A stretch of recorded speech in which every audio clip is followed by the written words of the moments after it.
ખેડૂતો માટે આનંદના સમાચાર રાજ્યમાં વિધિવત ચોમાસાનો આજથી પ્રારંભ નિર્ધારિત સમયથી 4 દિવસ વહેલા ચોમાસાનું આગમન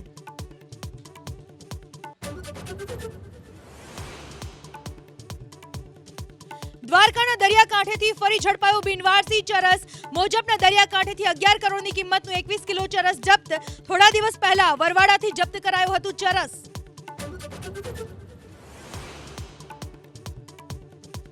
વિધાનસભામાં કોંગ્રેસનું સંખ્યાબળ ઘટીને થશે 12 જ્ઞાનીબેન ઠાકોર સાંસદ તરીકે ચૂંટાતા 13મી જૂને વાવના ધારાસભ્ય પદેથી આપશે રાજીનામું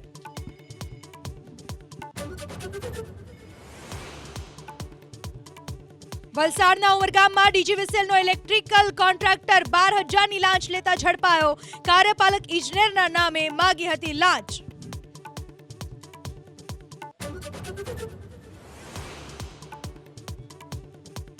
છોટાઉદેપુરમાં નશામાં ધૂત ચાલકે બેફામ ટ્રેક્ટર હંકારી લોકોના જીવ મૂક્યા જોખમમાં ટ્રેક્ટર લોડર બેફામ ઝડપે દોડાવતા ચાલકનો વિડીયો સોશિયલ મીડિયામાં વાયરલ